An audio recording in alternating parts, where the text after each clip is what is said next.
New Thought Media Network. We are a global broadcast network of positive music, media, and entertainment, inspiring humanity's evolution along the journey of enlightenment and creating a world of love, peace, empowerment, and prosperity for all.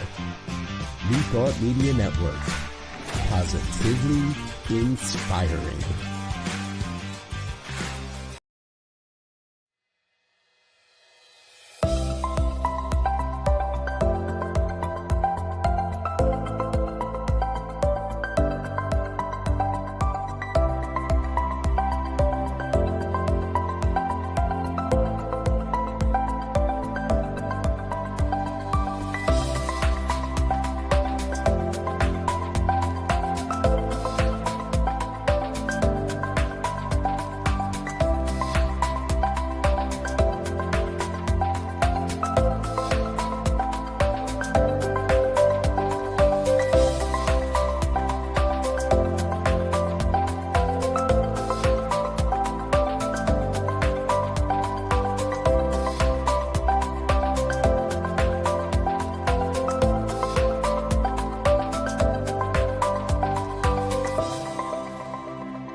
Good evening, and welcome to the Miracle of Prosperity.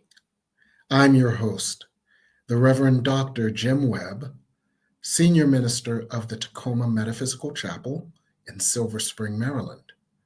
I'm also the author of the book, The Soul of Prosperity, and several other books that are companions to it, including 30 P's for Prosperity, Prosperity from A to Z, Forgive Your Way to Prosperity, and Create Your Self-Manifesting Vision Board, all of which are available on Amazon.com. It's a joy to host this show every Sunday evening. For every Sunday evening, we speak about prosperity. It may take a different turn. We either talk about a way to enhance our prosperity by integrating a new tool, skill, or piece of knowledge into our spiritual practice, or we talk about ways to remove barriers to prosperity, because prosperity, like love, is always there, and it is an infinite supply. Our task is to remove the barriers we've placed between us and prosperity. And we talk about prosperity as more than just money and stuff. We may talk about professional prosperity, where, in the words of Florence Scovel Shinn, we have a wonderful job with wonderful pay, where we provide a wonderful service in a wonderful way. We might talk about spiritual prosperity and how we can find and maintain the peace that passes all understanding. We may discuss relationship prosperity and how we can transform our relationships so that our inner relationship with ourselves is loving, respectful, and embracing, so that our outer relationships reflect that same love, respect, acceptance, and embrace. We, of course, may talk about logistical prosperity and how we can make our lives work, or how we can make our lives work better by mitigating struggle, pain, lack. Or we may talk about prosperity in the form of support and how we can allow the universe to support us even more. So we thank you for joining us on tonight's discussion. So let us know you're here. Say hello. And tonight we're going to talk about faithing your way to prosperity. Faithing your way to prosperity. And we've got a special guest, and her story, one of her many stories, was just such a clear illustration of faithing your way to prosperity. So I want to build a scenario for you.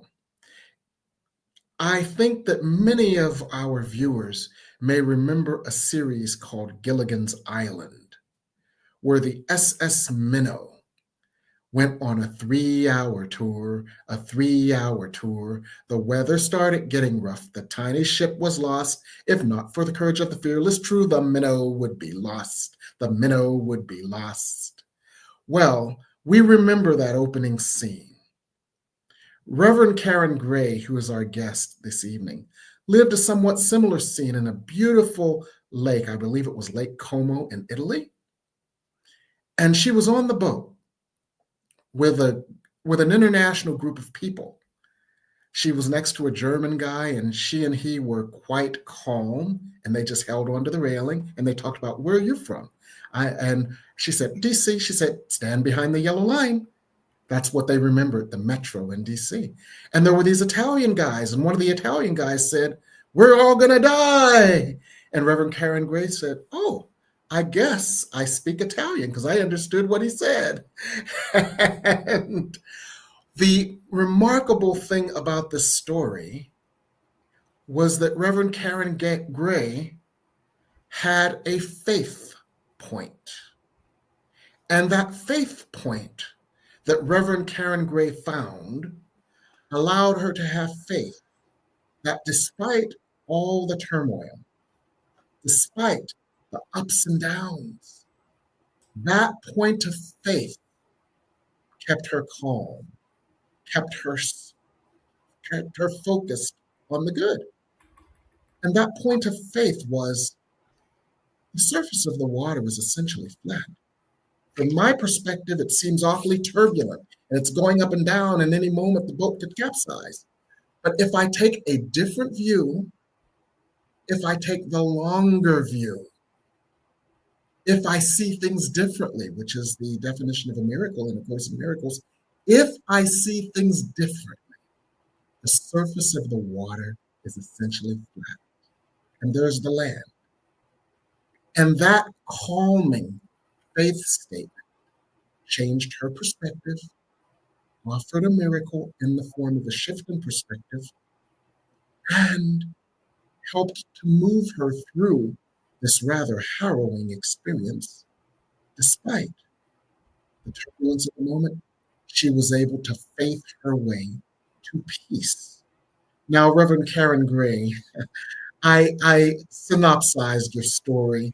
Would you like to say anything else about how that idea, the surface of the water is essentially flat, how that affected you internally when you chose that point of view? Thank you. And I'm glad you enjoyed my story. I enjoy it in retrospect. I didn't enjoy living through it at the moment.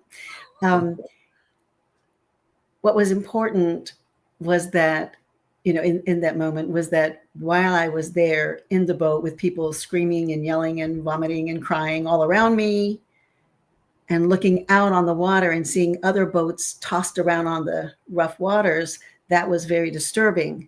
What was important was that I had the option of shifting my perspective and looking out the other way, where further out on the other side, I didn't see any boats. And if I looked further out, I couldn't see the rough waters. And that's where I could see the smooth, what appeared to be the smooth water. So while I couldn't control the boat and I couldn't control the weather, I could control my perspective. And there I could focus on the surface of the water is essentially flat. So I wasn't having to create something fictitious. I could see what I could see, and I could focus on that aspect of the truth. The water was rough, but it wasn't vertical. It was still horizontal, and it was essentially flat. And I thought, well, then why shouldn't the boat stay upright? And I just kind of said it to myself over and over again. Yes. And it made a huge difference for me. And I just affirmed it. And I see that as how an affirmation works. We're not creating something out of nothing. We're not fictionalizing something. We're finding, where is the truth? Mm-hmm. What is the truth? And we're affirming that. Yes. And it was an observable visceral truth. It wasn't Yeah, fairy dust that you were throwing up and spinning around under. that's It was an exactly right. observable, visceral truth. And Mhm. there's an important lesson in that for prosperity. That important lesson is no matter what turbulence is happening outside of you, no matter what things are happening that you cannot control, the one thing you can control is your consciousness and its focus. And sometimes it's important to just play with your perspective a bit. You may think you're looking at exactly all there is to see. And Mhm. maybe what you need to do is just play with that perspective a bit and look this Yes, way, and maybe even crane your neck a little. What is it? What's a different way to look at your situation? yes, There can be something very different. absolutely. One of the things that A Course in Miracles guides us to do is help me see things differently, That's it. which is a prayer that helps us to gather a different perspective Yeah. and a different observable truth that will get us through any moment of turbulence. So, Reverend Gray, you are a wonderful minister. You Thank you. are a wonderful light.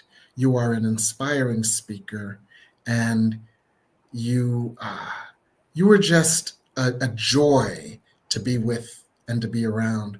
And I'm so glad that you have graced us with your presence this evening. I want to thank you in advance for that. So, the title of our talk is Faithing Your Way to Prosperity. There are observable truths that we can use to basically find the prosperity in any situation. And I just want to play with a couple that I tend to use. One of the ones that I tend to use is when you grow up with a consciousness of lack in the water. For example, if you've heard all your life that money doesn't grow on trees, that consciousness of lack is kind of like it's like fluoride in the water. It's been there, you don't taste it, but you Mm, ingest it all the time, right? mm. So, what I did was, what is an observable truth that gives me faith that there will always be money? And what I chose as the observable truth that would always give me faith that there would always be money was actually money does grow on trees. When I look out and it's the middle of the winter and I see nothing, but then every spring without fail, it's never failed in my, I don't want to say how many years, the leaves come out. And there are an infinite number of leaves. There are billions of them. And guess what? Money is made of paper. Yeah. Paper comes from trees. What you are seeing is essentially money growing on trees. And that observable, tangible, real refocus brings me back to a consciousness of abundance instead of a consciousness of lack.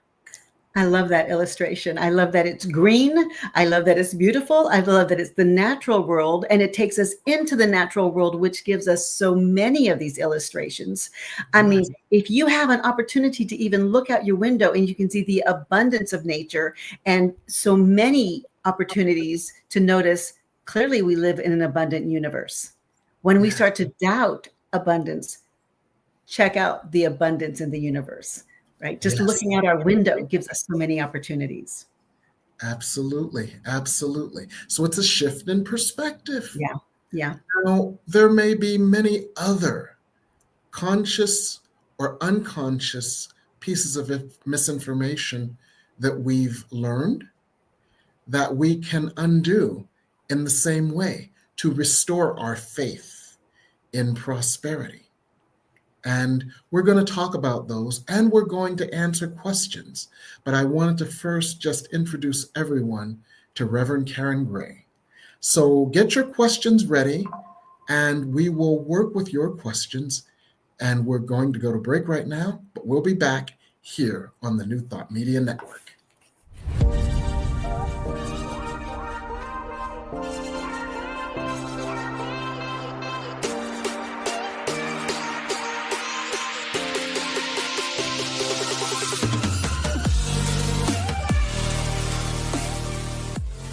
Please help us say thank you to our organizational sponsors, including the Hefferland Foundation, Affiliated New Thought Network, International New Thought Alliance, Science of Mind Archives and Library Foundation, Center for Spiritual Living Denver, Center for Spiritual Living Midtown, New Thought Philadelphia, Planned Happiness Institute, Summit Center for Spiritual Living, One Heart Retreats, Center for Spiritual Living on the Lake, Unity Kitchener, Unity Spiritual Center Ottawa, Om Center for Spiritual Living, Satya Center, Begin Within Ministries, Center for Spiritual Living North Jersey, Unity of Savannah, and the Center for Spiritual Living Seattle, as well as all of our individual donors. Thank you for being part of the New Thought Media Network. Please like, share, and subscribe. New Thought Media Network, positively inspiring.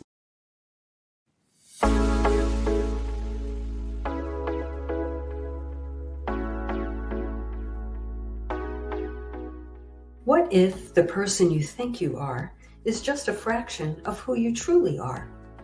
What if years of conditioning and surviving in a challenging world have left you clinging to strategies and beliefs that mask your truest nature? I'm Catherine Duca, psychotherapist and self-esteem coach, and you're listening to Who Do You Think You Are?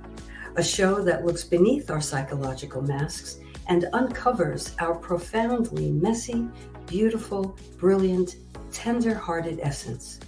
Join me as we go in search of the hidden power of our true selves. I'm so glad you're here.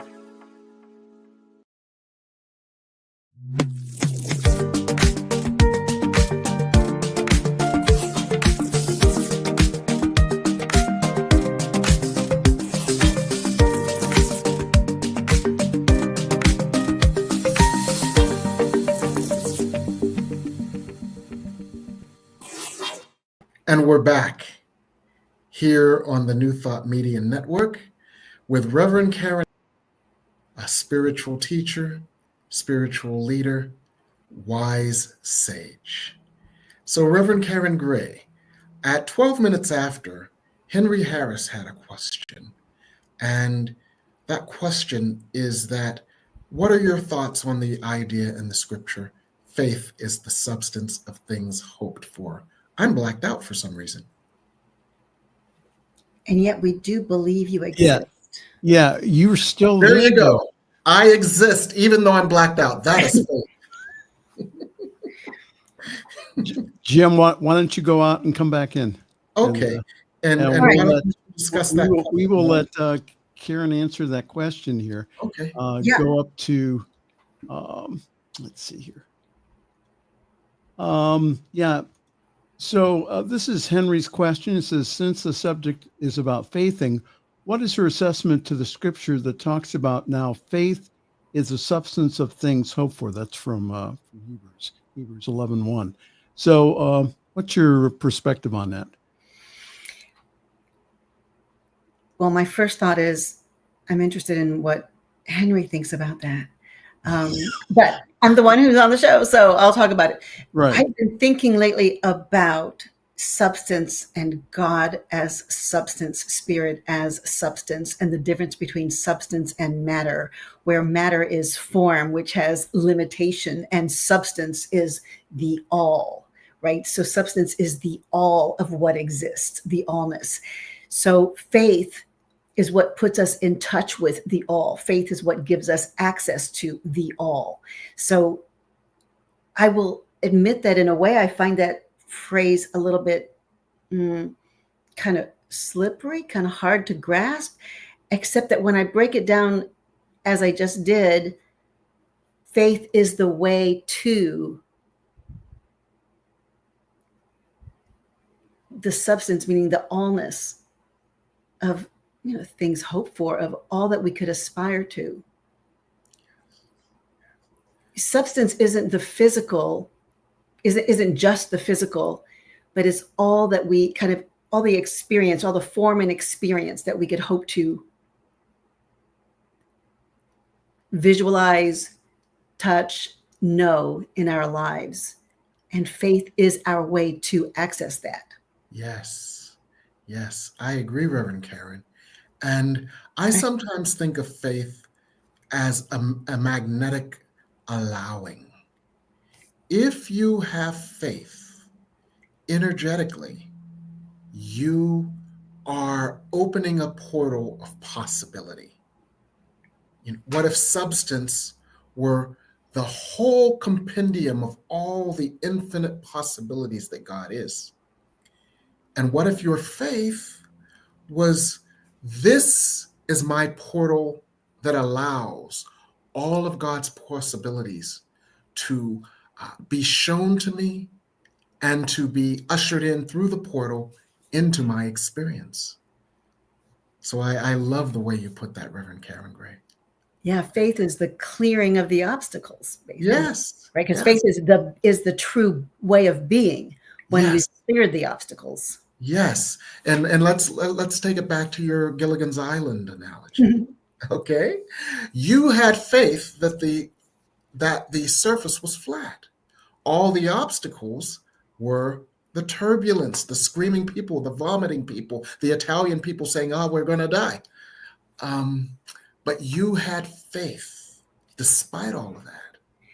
You know what was happening there, which is what we often need to do, and this was so many years ago. This is before I really had anything like the kind of faith spiritual practice that I have now. Mm-hmm. But thank goodness some good voice was speaking to me and I was listening. Yes.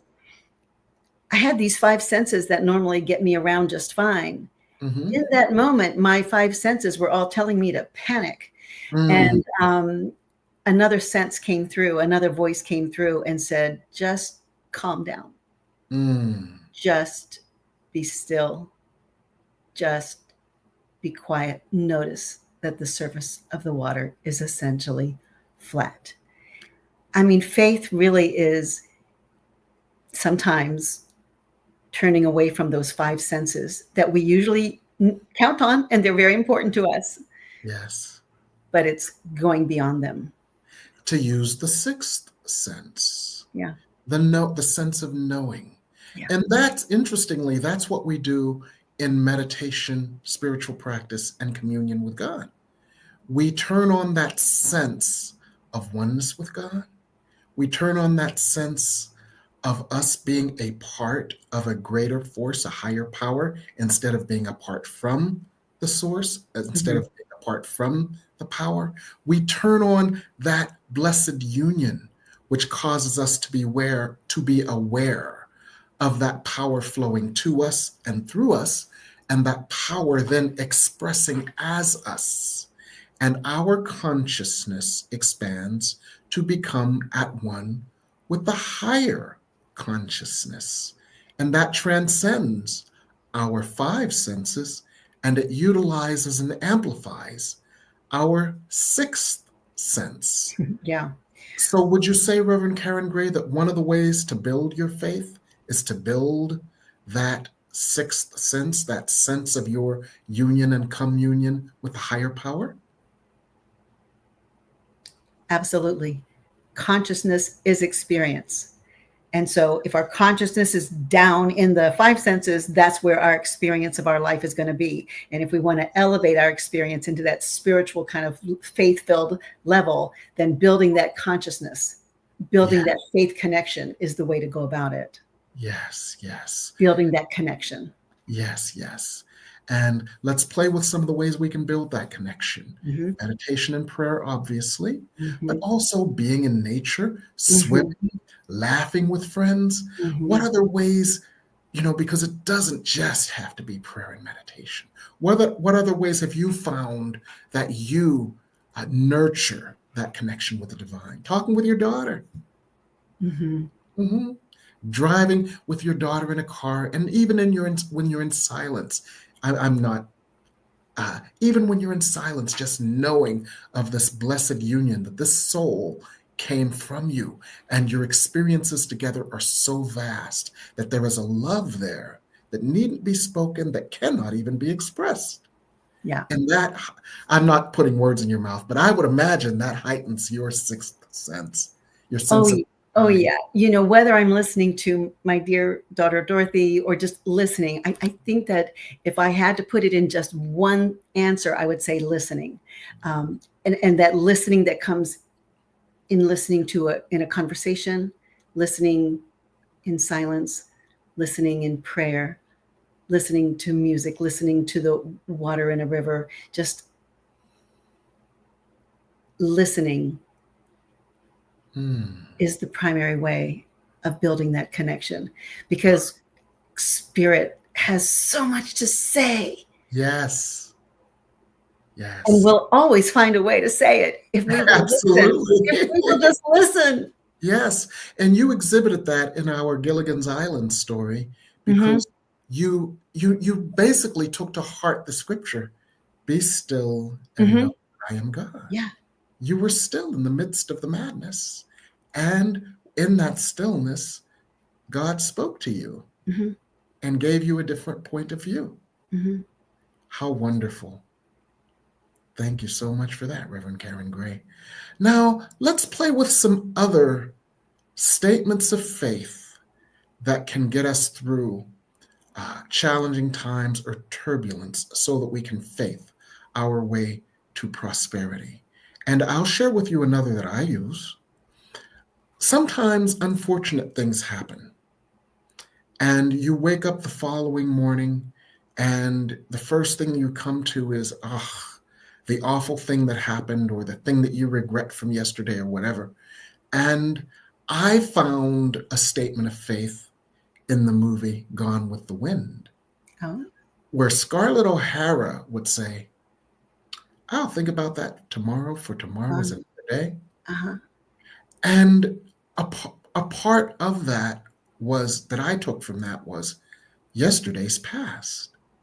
That was yesterday, so I won't think about that. Not in denial, but in terms of cordoning off that energy from then, instead of bringing it forward to let it pollute the power of the moment of now. And that cleansing idea restores my faith. Okay, something quote, bad happened yesterday. Although we know that nothing is ever bad, it's ultimately for our greatest good, even if it is a lesson. Uh-huh. The blessing of it hasn't been revealed to us yet. Right. But something happened that I did not enjoy yesterday. I will not let the sting of that pollute this moment, for today is another day. And Right. that's one of the ways that I can restore my faith, if my faith has been shattered because something unpleasant has occurred. I like that. Yeah, yeah. What are some of the other things that you might use to just restore or bolster your faith despite what's going on outside of you? Here's one I like. I like to ask myself, if I find myself being sort of, not content with Mhm. a situation or wishing for something different, Mhm. if I can tell there's a bit of angst in it with me, I Mhm. ask myself, can I wish without worry?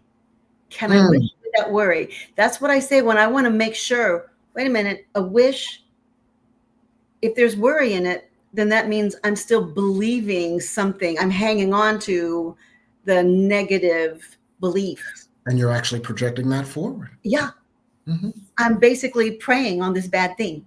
Yes. And I don't want to do that, right? I want to be affirming the good thing. Yes. And so when I'm wishing, am I wishing filled with worry, or am I wishing on a star in a good way, in an affirming Yes. way? So Yes. that's the question I want to check in with myself about. Can I wish without worry? because clearly I want to. So I need to kind of tease out the worry, because I can do it. I can totally do it. Often it's just a matter of remembering. Mm-hmm. Yes, yes. Tease out the worry. Wish Mm-hmm. without worry. Mm-hmm. Wish with wonder and not with worry. Because when Mm-hmm. you're worrying, you're not worrying. You are creating what you're Mm-hmm. worrying about. Amen. Worrying is very, very powerful. Very, very Mm-hmm. powerful. So yeah, we just got to remember there's so much that we can do if we just stop to remember. Yes. You know, one of the things I love that bolsters my faith, and one of the ministers at the Tacoma Metaphysical Chapel teaches this wonderfully, Reverend Cynthia Tootle. She teaches this thing called outrageous affirmations. I love those. Yes. I love her outrageous affirmations. Yes, absolutely. Because what they do, I love what you said earlier about when you're stuck in the five senses, that's all you're going to get. But outrageous affirmations takes us to that higher plane where all things are possible. I call it, and Spirit often calls it, the plane of creativity, where all of the creative substance exists, waiting for us to form it with our intention. And when we go to that place, all things truly are possible because all creative substance and all creative possibilities are there. Yeah. And outrageous affirmations, they take us out of the five senses and they take us to that plane because, you know, our five senses have no clue how this could be. Absolutely. The outrageous affirmations don't care. You use the word plane, and I'm going to grab that and use it as an illustration, because there was a time when the notion of an airplane would have seemed ridiculous. There's no way we could get onto this behemoth of a machine and go into the air and transport ourselves from one side of the continent to the other. Impossible. And we need to get to that level of impossible thinking. And that's what the outrageous affirmations invite us to do. I remember Cynthia Tootle in a meditation, a telephone conference call meditation, she invited us into that. And it was during 2020 when we had the pandemic. We had political unrest. We had all kinds of social justice angst in the air. It was the most difficult time. And she said, I think that it's fair to say, obviously I'm paraphrasing. She said, these are times that are harder than we would have possibly imagined. Yes. If things are now more difficult and challenging than we would have possibly imagined, then let's go the other way. What if things got better than we could possibly imagine? And, you know, it takes some exercise to get those muscles going, because first you're like, okay, then better than ever a vaccine for COVID. Well, then how about we just eradicate COVID? Well, then how about, you got to work your way up to what's the best possible. Yeah. Yes. I love outrageous affirmations. Absolutely. And they can be a way to bolster faith because they, getting back to the substance issue, they bolster faith because they put us in the realm of the infinite substance. All things are possible. With God, all things are possible. There's a scripture, with man, this is impossible, but with God, all things are possible. Absolutely. So we're going to talk some more about this, and we're going to take some of your other questions, and we're going to read some of the questions that you've submitted. So we're going to take a little break, and we'll be back here on the New Thought Media Network. What I can say is, wow, there are so many New Thought celebrities in the room. I am telling you, this is a real family reunion. And if you've never been, believe me when I tell you, you are part of the family. You want to come, you want to learn, you want to be hugged on, you want to be loved on. This is the place to be. So it's a lot of fun. It's like a family reunion. We get together, we laugh and we cry, and we're together and we deepen, and it's a lot of fun. When I think about all the retreats I've been to, all of the summers I've spent going to many places to get spiritual food, nothing really quite does it the way Anton does. There's a family sense here. You come here and you are surrounded by loved ones. It's very much like to see you at the Anton Retreat 2025. There are lots of wonderful surprises.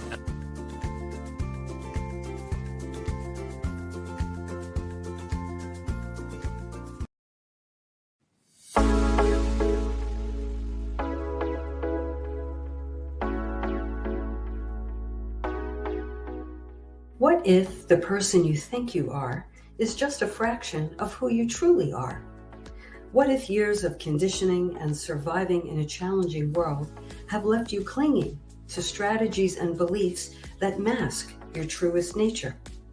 I'm Catherine Duca, psychotherapist and self-esteem coach, and you're listening to Who Do You Think You Are?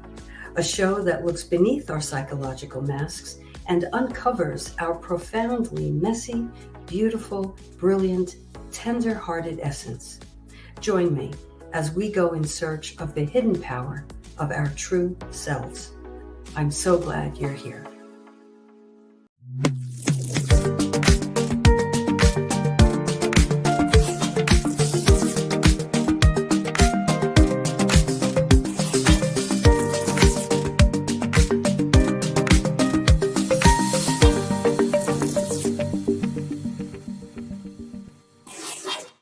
And we're back here on the New Thought Media Network, the Miracle of Prosperity. And we have Reverend Karen Gray speaking with us tonight on faithing your way to prosperity.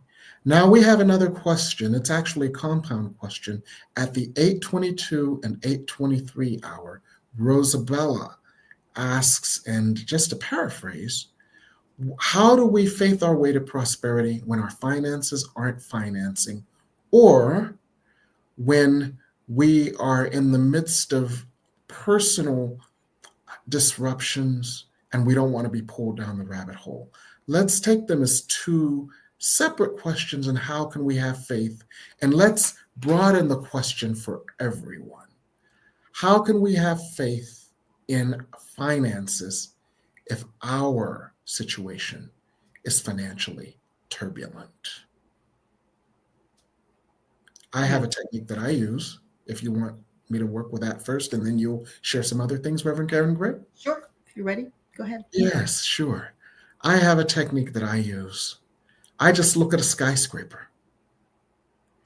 And when I look at a skyscraper, I think about how much money it took to finance the skyscraper, how many construction workers fed their families for several years on their salaries and ate out at restaurants and bought cars because of the money flow of that one skyscraper.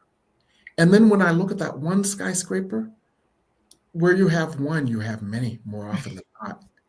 And then I look at all the skyscrapers.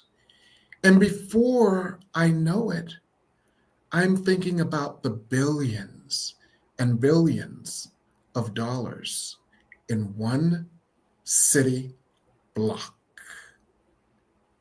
And when I look at the billions and billions of dollars in one city block, it frees me from the idea of personal financial limitation. Because just as you looked out at the water, Reverend Karen Gray, and said, the surface is essentially flat, looking at the skyscrapers teaches me there's plenty of money. There's plenty. And that consciousness of plenty just changes my mind. And on some level, it clicks me into allowing plenty. Okay. This is so great because we want a diversity of viewpoints, right? Yes. Mine, I love yours. Mine is so different. All right. Okay. Because mine is so microscopic. Okay. All right. Because what I try to do, because, oh, yes, I have been in those moments when it was like, today it is not in the budget for me to go spend $5 on a sandwich. I have been in those times when I do not know how I'm going to put one foot in front of the other financially. Yes. I know what that feels like, and that's not a good feeling. Yes. And I know that that's not a healthy feeling for my physical body nor for my bank account, because feeling is generative. So we need to get into a feeling of plenty, a feeling of having, a feeling of abundance. So I give myself that feeling in any way I can. And I want to give you a couple of examples that are super fun for me, that I have used even when I didn't have much money in my bank account. Okay. I remember moving into an apartment when I was not doing well financially, and I had to use the laundromat, and I had to use quarters in the laundromat, and I would go to the bank and I would get a whole bunch of quarters. And I would just have them in a tub, and I would just be like, I have so many quarters. And, instead of feeling bad, like, oh my gosh, I'm doing laundry in this laundromat with all these with quarters. And instead of feeling poor because I had moved away from my house where I had my own laundry, I would just look at the abundance of quarters, and I would let myself feel rich because I had so many quarters. I had more quarters than anybody else in the laundry room. For example, I'm the king of the world. I'm the king of quarters. I just felt amazing. There was no way I was going to run out of quarters while I was trying to do my laundry. Okay, that was one. Here's another one, and I still love it because in my car, and now I kind of have a fancier car, but then I didn't have a fancy car at all. And yet it did have this feature that that it would show me how many miles I could go based on how much gasoline I had in the tank. And then I would fill up the car and it would say, like 412. And I would, every single time I'd be like, I can go 412 miles. And I would just have my own little private party of just celebrating. I can go 412. I would just celebrate the opportunity, the possibilities. You're kidding. How many different places could I go in 412 miles? I would just give myself every possibility of feeling the expansiveness that was available to me. And, so those examples might not work for you, but if you have it in your midst, if you have the option of saying to yourself, I get to have good coffee tomorrow. Yay. I love good coffee in the morning. Yay. If you have the opportunity to really give yourself a celebration moment, give it to yourself. Don't wait to get the most amazing kick-ass job and celebrate that. No, celebrate the good cup of coffee you get to have. Celebrate the friendly neighbor. Celebrate, just celebrate. Because those celebrating feelings, just like worry generates experience, celebration generates experience. And that matters. Yes. You touched on something, Reverend Karen Gray, that is the core of each of these three techniques. Okay. And that is see it differently to get into a different feeling. Because the feelings generate experiences. Yes. And when you are feeling abundant because, hey, I've got 412 miles, I can get to Cleveland if I wanted to. All kinds of possibilities. I can get to Cleveland. And so it's the feeling that generates the prosperity. So whatever it takes for you to feel grateful, appreciative, full, and prosperous in the moment, even if it's just that chai tea latte with 3 extra pumps from Starbucks. It's like, oh, this is heaven. That little heaven allows a bigger heaven, allows a bigger heaven, allows a bigger heaven. Because it's all, and Neville Goddard talks about this. Yes. Feeling is the secret. Yes, exactly. And it really is. And it might seem like this is just a feel-good technique. Feel-good is everything. It starts there and then it builds. This is the most pragmatic step to take. Exactly. Get into the feeling of it, whether it's looking at a city block and looking at all the, abundance. A friend of mine once said, go have, if you want to feel rich, go have lunch in a bank. That's where the money is. And obviously you can't eat in a bank, but just go and stand in line with the teller and put in $10 or take out $10 and just immerse yourself in that the energy experience. of finance. Hmm. And I'm like, wow, that makes sense. And You know, all, a minute ago I said consciousness is experience. What we are conscious of is what we are experiencing in our lives. And so if we fill ourselves with the consciousness of lack, we are living a life of lack. But if we fill ourselves with the consciousness of abundance, of having, of access, then that is the experience that we are bringing into our lives. absolutely. So we can faith our way to prosperity. And these are ways to bolster our faith no matter what is going on outside of us. So I'm so glad you agreed to join us tonight, Reverend Karen Gray. I thank you. Our audience thanks you as well for your brilliant observations and your inspirational presence. So, what are you working on these days? Thank you for having me here. It's really hard for me to not just talk. These are my favorite topics.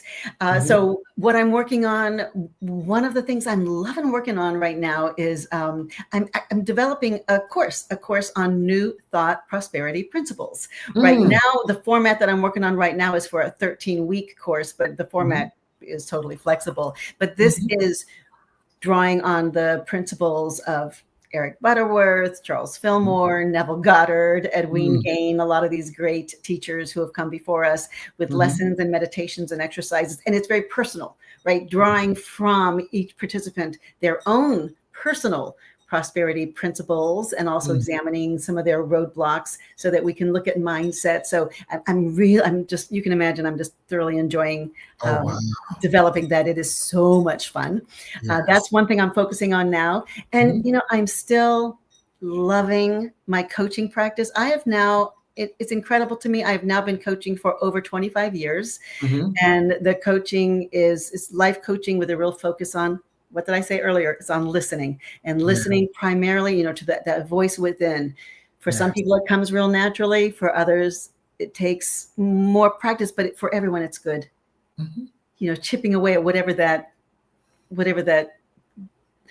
what do you call it? When there's like disturbance, when the microphone's not working quite right, when I kept trying to get through that. Yes. Interference. The static to the truth. Yeah, that static, getting through that static. So that coaching just blends with my ministry, and it becomes more and more seamless. So that's what I enjoy having keep me busy these days. So wonderful. That's been good. And what I know you're always working on a lot of really good things. What's happening with you? Yes. Well, I rediscovered something that I had forgotten, and I had forgotten how much this helps people.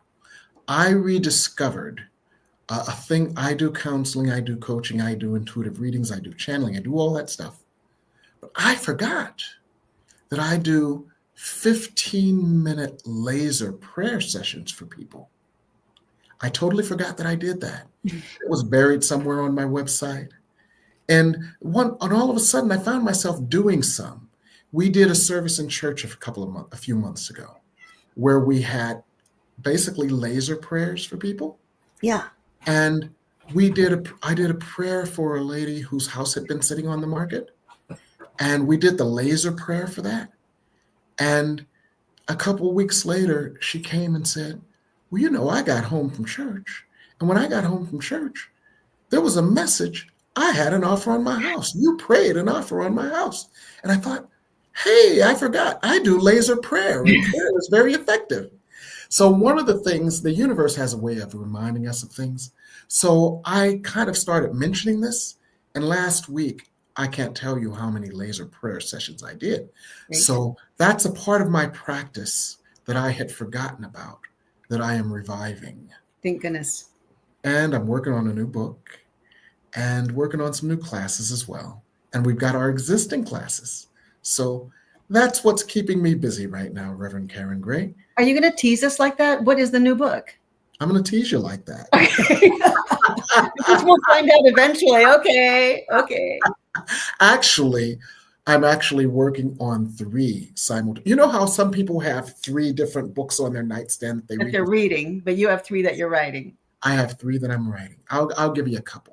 One of them is Spirit Speaks on Relationships. Okay. Everything that Spirit has to tell us about relationships in a palatable form.